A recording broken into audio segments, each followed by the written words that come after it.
The day she arrived, most people didn't even notice her. Just a quiet rookie stepping off a dusty Humvee with a duffel bag slung over one shoulder, eyes lowered, steps light, posture relaxed. Her name was Lieutenant Aria Hale, and to anyone watching from across the training yard, she looked like a new transfer who didn't want attention. What nobody knew, not the platoon joking around by the armory, not the instructors laughing near the obstacle course, and definitely not the 3 cadets who would cross her path by noon, was that Aria Hale had just finished a covert assignment with one of the deadliest units on the planet. A unit whose existence wasn't printed in any official documents. A unit where she had earned a reputation so fearsome that even Navy SEAL team leaders only referred to it in a whisper, Ghost here. But today she wasn't here as Lieutenant Hale, Ghost Operative. She was here under a different status. Rookie transferred a quiet-faced, a forgettable file, a decoy. Her orders were simple: blend in, evaluate the base security, and determine whether the increasing cases of hazing and internal discipline issues were accidental or coordinated. She was told to keep her rank hidden, act like a newcomer, observe everything, and only retaliate if someone was in real danger. She had handled insurgent networks, silent infiltrations, and night raids in foreign deserts. But babysitting military cadets was a different kind of mission.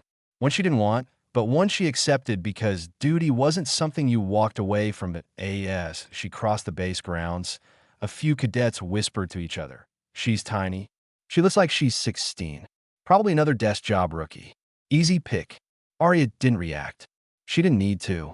Her face remained calm, expression unreadable. She kept walking, letting the sun warm her shoulders while her sharp eyes scanned everything. The distance between checkpoints, the blind spots and camera placements, the way the senior instructor's watchful gaze lingered too long on certain recruits. She saw everything without ever lifting her head fully. That was her first rule: stay invisible until you strike. She reached the barracks, placed her bag down, and began unpacking. She folded her uniform with clean, precise movements, not slow, not rushed. Efficient, focused. A few girls in the room exchanged looks. She doesn't talk much. Maybe she's scared. Maybe she thinks she's better than us. Aria heard all of it, but kept her silence. Her mission required it up by noon. Word had already spread. New rookie on base. Quiet, easy target. And that rumor traveled fast, straight to the 3 cadets known for testing newcomers, under the excuse of tradition. They weren't the worst bullies, just reckless, bored, and convinced that the quiet ones were the easiest. Their names were Briggs, Nolan, and Carter. All strong, all overly confident, all proud of being the center of attention. They didn't know that Aria had once fought 6 armed men in a collapsed warehouse with 0 visibility. They didn't know she could disassemble a weapon blindfolded in under 8 seconds. They didn't know the files about her missions were sealed because they were beyond top secret. They only knew she looked small, quiet, and alone. Wrong assessment number 1 at around 3 p.m. During a break before endurance drills, Aria sat under the shade of a training canopy, drinking water and reviewing her notebook. On the front it said Rookie Training Notes, though inside it contained coded observations for her classified report. She sensed footsteps approaching even before the shadow fell over her. The new girl?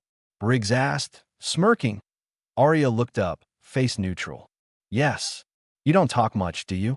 Carter mocked. No need, she replied, tone soft, unbothered.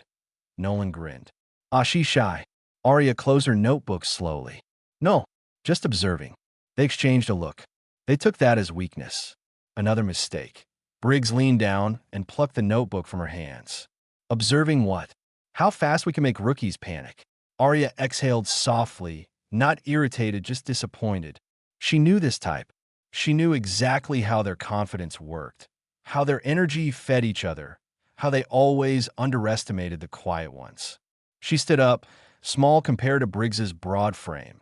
Give it back, she said simply. Carter chuckled. Or what? You'll report us. Nolan stepped behind her, blocking her retreat. Relax, rookie. It's tradition. Tradition. That word.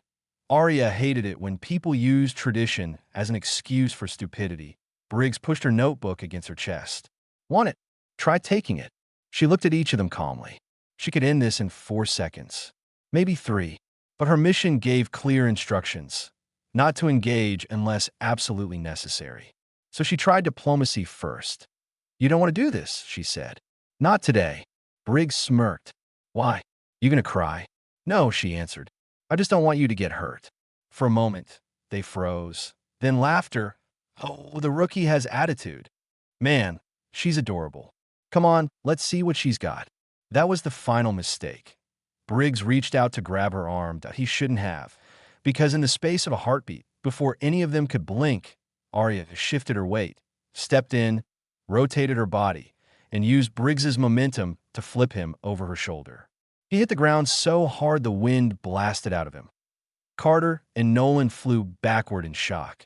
Briggs wheezed, stunned, staring at the sky. What the hell? Arya didn't move from her stance. Calm, solid, balanced. I warned you. Carter lunged next, more out of panic than aggression, and she sidestepped, swept his leg, and pinned him to the ground with her boot lightly resting on his shoulder. Not painful, just a reminder of who controlled the situation. Nolan raised his hands, terrified. What are you? Arya stepped back, collected her notebook, and replied in the softest voice, someone who didn't want to hurt you.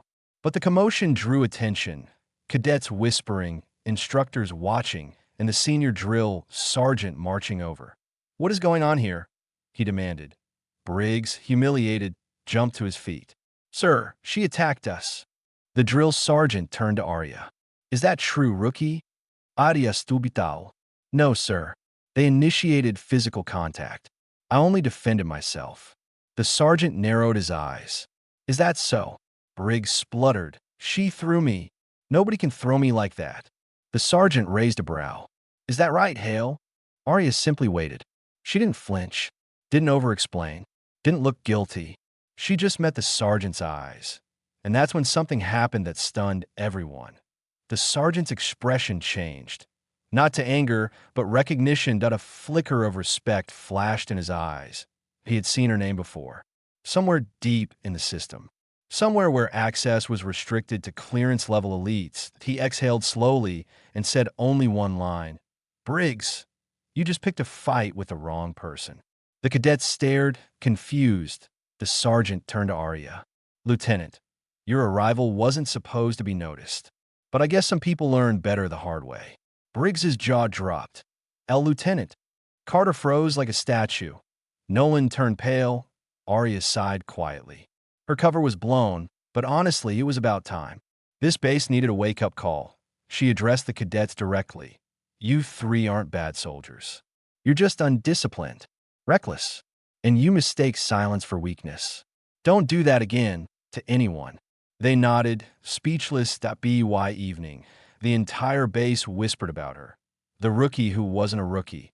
The quiet girl who flipped a 200-pound cadet without effort. The lieutenant who moved like a shadow. But Arya didn't care about the attention. She wasn't here to impress anyone. She was here for the mission. And that night, as she sat by her bunk and wrote her formal report, she recorded 2 things. Security breach potential, moderate. Cadet discipline issue, significant but correctable. Then she closed her notebook and finally allowed herself a small smile. Because tomorrow, she would begin training the entire base. Not as the quiet rookie, but as the SEAL combat operative who would reshape every soldier's mindset. Before turning off her lamp, she looked at the camera and spoke, not to the base, but to the audience watching the story unfold. If you're listening to this, she said, don't forget to subscribe to Grow for Justice. And tell me where you're watching from in the comments. Then she closed her notebook and prepared for the next day. A day where nobody would dare underestimate the quiet one ever again.